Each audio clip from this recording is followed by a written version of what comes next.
আচ্ছা দেখো, আজকে আমরা দেখবো বার্ড স্যাবার্ডের সূত্র। তুমি প্রথমে বুঝো যে বার্ড স্যাবার্ডের সূত্র কি বলছে। তোমার এখন লেখার দরকার নাই, তোমাকে কিভাবে তুমি লিখবা পরীক্ষার খাতায় সেজন্য আমি আলাদাভাবে দেখাবো। আগে তুমি সূত্রটা বুঝো কি বলছে। ধরো এরকম একটা তার, এই একটা তারের মধ্য দিয়ে আই পরিমাণ তড়িৎ প্রবাহিত হচ্ছে। একটা তার, এই তারের মধ্য দিয়ে আই পরিমাণ তড়িৎ প্রবাহিত হচ্ছে। এটা একটা তার। ধর এই তার এই প্রান্তকে আমরা সি ধরলাম আর এই প্রান্তকে আমরা ডি ধরলাম। বুঝছো? এখন তোমার বায়ার্স আবার চিন্তা করতেছে তারা যে এই তারের মধ্য দিয়ে তো তড়িৎ প্রবাহিত হচ্ছে। তড়িৎ প্রবাহিত হওয়ার ফলে তোমার এর আশেপাশে কোনো বিন্দুতে চুম্বক ক্ষেত্র যে তৈরি সৃষ্টি হয়, এই চুম্বক ক্ষেত্রের মান নির্ণয় করবে তারা। তো এই চুম্বক ক্ষেত্রের মান নির্ণয় করার জন্য তারা প্রথমে এই যে পুরো তারটা দেখছো না, এই তার থেকে কিছুটা অংশ অংশ কেনে তারা একটা ক্ষুদ্র অংশ নেয়। এই পুরো তার থেকে আমরা এতটুকু অংশ নিলাম। এই ক্ষুদ্র অংশটুকু এই যে কালো করে দেখাই আমি, এই অংশটুকু নিল তারা। এই ক্ষুদ্র অংশটুকু, এটা হলো তোমার ডিএল। এই ক্ষুদ্র অংশটুকু এখান থেকে একটা বিন্দু এই এতটুকু দূরে ধরো, একটু দূরে, এখানে একটা বিন্দু হলো পি।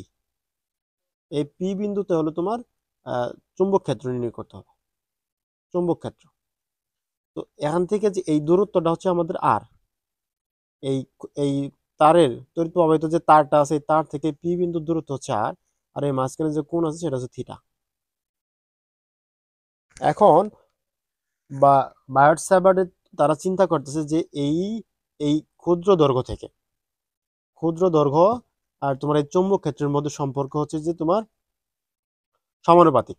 আচ্ছা আমি এটা দেখাই, দেখো এদের মধ্যে সম্পর্ক হচ্ছে সমানুপাতিক। এরকম তারা এক নম্বরে বলতেছে যে এই যে চুম্বক ক্ষেত্র আছে না, এই চুম্বক ক্ষেত্র ডি বি, চুম্বক ক্ষেত্র হচ্ছে তোমার এই এই তারের মধ্য দিয়ে, এই ক্ষুদ্র তারের মধ্য দিয়ে প্রবাহিত তড়িতের সমানুপাতিক। তারপর তারা আবার বলতেছে যে এই চুম্বক ক্ষেত্র তোমার কার সমানুপাতিক জানো? এই যে দূরত্বটা, ক্ষুদ্র দূরত্ব আছে না, এই ক্ষুদ্র দূরত্বের সমানুপাতিক। এরপরে তারা বার্টল্যামের বলতেছে যে, বার্টসেভার্ট বলতেছে 3 নম্বরে যে এই যে কোণটা যে আছে না, এই কোণ, এই ক্ষুদ্র দৈর্ঘ্য এবং একটা বিন্দু, এই বিন্দুর মধ্যবর্তী যে কোণ আছে, এই কোণের সাইন থিটা হচ্ছে সমানুপাতিক চুম্বক ক্ষেত্রের সমানুপাতিক সাইন থিটা।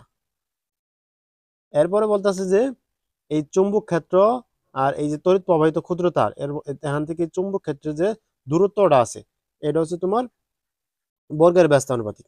চুম্বক ক্ষেত্রের সাথে তোমার দূরত্বের সম্পর্ক হচ্ছে বর্গের ব্যস্তানুপাতিক। এবার বার্টল্যামের এই চারটে ফরম্যাটকে যদি একত্র করো তাহলে তুমি কি পাবা?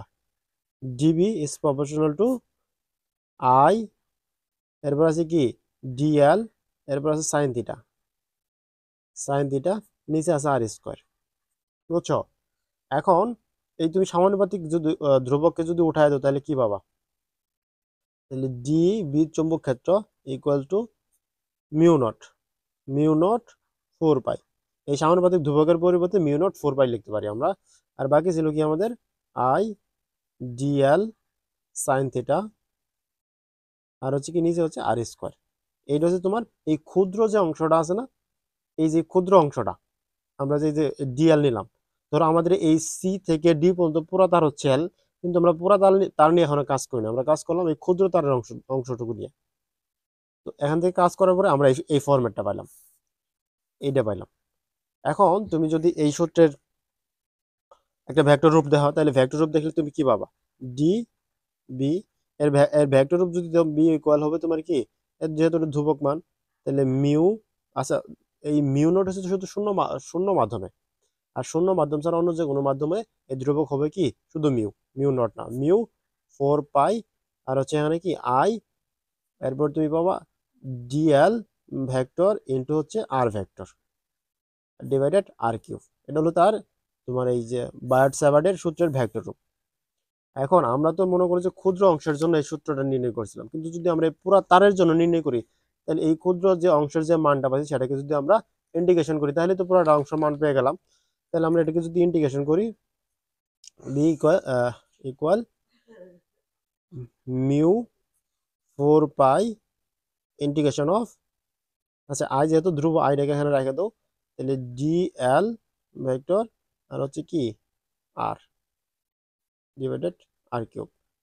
এইটা যে মান পাইলে এইটার মানটা হলো তোমার পুরা পুরা তারের তোমার কি বলে পুরা তারের চুম্বক ক্ষেত্র হিসাব করবে এখান থেকে। এইটাই হচ্ছে তোমার মানে গাণিতিক হিসাব। এবার তুমি পরীক্ষার খাতায় কিভাবে লিখবা সেটা তোমাকে দেখাচ্ছি। দেখো প্রথমে তুমি দেখো প্রথমে যে এখানে লিখবা যে বার্ট স্যাবার্টের সূত্র আসতে পারে এবং এর প্রয়োগও আসতে পারে। কথায় যখন লিখবে এভাবে লিখবা যে কোনো নির্দিষ্ট মাধ্যমে কোনো পরিবাহীর ক্ষুদ্র দৈর্ঘ্যের মধ্য দিয়ে তড়িৎ প্রবাহের ফলে এর আশেপাশে কোনো বিন্দুতে সৃষ্ট চৌম্বক ক্ষেত্রের মান। চৌম্বক ক্ষেত্রের মান কি? আমরা তো বললামই যে এই যে সূত্র থেকে এদের এদের প্রবাহের তড়িৎ প্রবাহ যে হয় তড়িৎ প্রবাহের সমানুপাতিক। একটা বলছি কি তড়িৎ প্রবাহের সমানুপাতিক, দুই হচ্ছে পরিবাহীর দৈর্ঘ্যের সমানুপাতিক। এই যে দৈর্ঘ্যটা ছিল যে এই ক্ষুদ্র দৈর্ঘ্যের সমানুপাতিক। 3 নম্বর হচ্ছে পরিবাহকের মধ্যবিন্দু। এই যে এই পরিবাহক আছে না, এর মধ্যবিন্দু, এই পরিবাহকের মধ্যবিন্দু ও ওই বিবেচিত বিন্দুর সংযোজন সরলরেখার অন্তর্ভুক্ত কোণের সাইনের সমানুপাতিক। এই কোণের সাইনের সমানুপাতিক। তারপরে 4 নম্বর বলছে পরিবাহকের মধ্যবিন্দু হতে ওই বিন্দুর দূরত্বের বর্গের ব্যস্তানুপাতিক। মানে যেখানে আমরা চৌম্বক ক্ষেত্র নির্ণয় করছিলাম এই বিন্দু, এদের মধ্যবর্তী কি দূরত্বের বর্গের ব্যস্তানুপাতিক। এবার যেহেতু এতটুকু পর্যন্ত আমাদের সূত্র গেল। যদি এই সূত্রের ব্যাখ্যা চাই তাহলে ব্যাখ্যার ক্ষেত্রে তুমি লিখবে এইভাবে যে ব্যাখ্যা ধরি আমরা সিডি, এই যে সিডি একটি তড়িৎ পরিবাহী তার, এর মধ্য দিয়ে আই তড়িৎ প্রবাহ চলে। তড়িৎ প্রবাহের ফলে পরিবাহীর চারপাশে একটি চৌম্বক ক্ষেত্র সৃষ্টি হয়।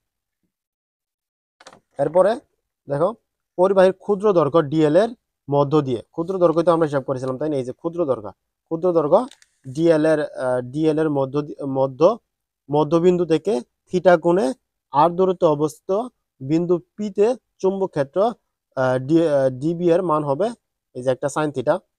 এটা তো আমরা দেখালাম যে ডিবি ডিবি সমানুপাতিক আই তড়িৎ প্রবাহ সমানুপাতিক ক্ষুদ্র দৈর্ঘ্যের সমানুপাতিক সাইন থিটা সমানুপাতিক এবং কি দূরত্বের বর্গের ব্যস্তানুপাতিক। এবার তুমি এই ফরম্যাট গুলোকে যদি একত্রে করো তাহলে এই সমীকরণটা পাইতেছো। আর এই সমীকরণের যদি তুমি কি এর ভেক্টর রূপ করো, দেখালাম এর আগে, এই ভেক্টর রূপটা লিখে দিবা।